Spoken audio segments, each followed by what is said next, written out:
The zoo's supervisor couldn't ignore the unsettling signs surrounding the tiger cub's birth. The cub appeared lifeless, showing no signs of breathing, and the situation was rapidly evolving into a potential tragedy. In 2013, a momentous event unfolded at the Australia Zoo in Queensland. An animal was giving birth. While all zoo births are cherished, this one held exceptional significance. The mother was a Sumatran tiger, a rare and endangered species of big cat. This wildlife park, once owned by the late crocodile hunter Steve Irwin, was poised to welcome its first tiger cub in 43 years of operation. Expert handlers overseeing the birth, along with Giles Clark, the zoo's head supervisor, closely monitored the historic labor and delivery of mother tiger Caitlin.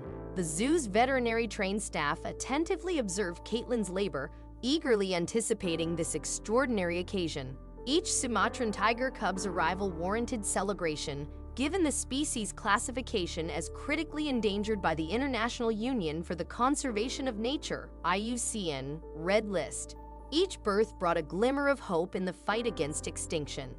Sumatran tigers, originating from the Sunda Islands, represent the sole surviving subspecies, with the others having tragically succumbed to extinction. With a mere 400 to 500 individuals estimated to remain worldwide, the weight of preserving the species rested on Caitlin's slender shoulders as her contractions began. As the birthing process commenced, only the tiger cub's presence within the amniotic sac was discernible. This fluid-filled membrane played a crucial role in the cub's development and protection within the womb.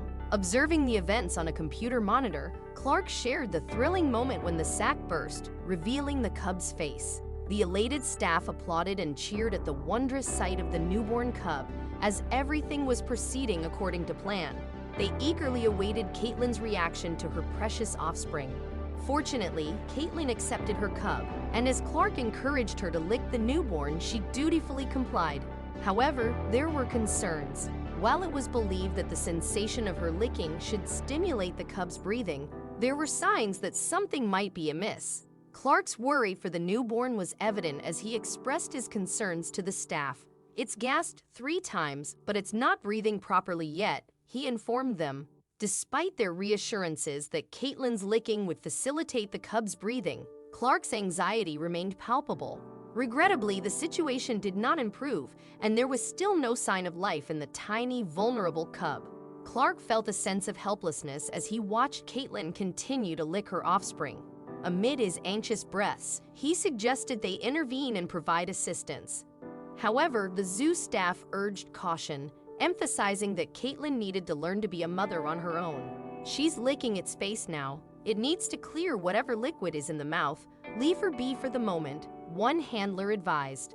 Time, though, was running out. 2 minutes had passed, and the baby tiger displayed little signs of life, save for a few futile attempts to breathe with its newly exposed lungs. An anxious Clark shared his concerns with the apprehensive staff, saying, "It's gasping, but it's not breathing." A heavy silence hung in the room as they all held their breath. Then, in a moment of sheer wonder, the long-awaited miracle occurred. The cub began to breathe on its own. Clark, watching closely, counted the tiny tiger's breaths, noting the gradual regularity in its breathing patterns. Meanwhile, Mother Caitlin continued to shower her maternal care upon her offspring. A wave of relief washed over everyone in both rooms when suddenly, the little cub emitted its first-ever cry, a faint squeal directed toward its mother.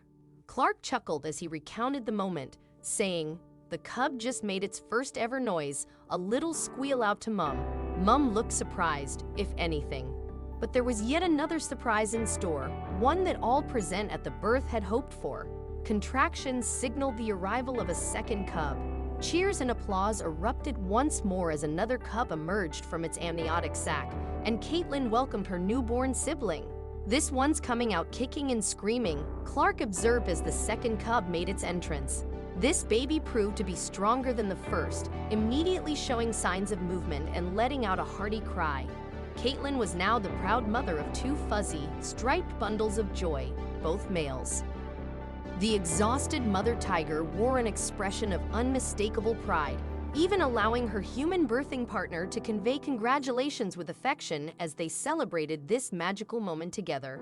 It marked a significant stride toward the preservation of Caitlin's species. Shortly after the event, Clark expressed his satisfaction with the successful birth on Australia Zoo's website, stating, "We're so pleased with how well the birth went. Caitlin is a fantastic first-time mom. The cubs will spend the next few weeks bonding with mom. This will also ensure the cubs get the colostrum milk and a head start while they are so small."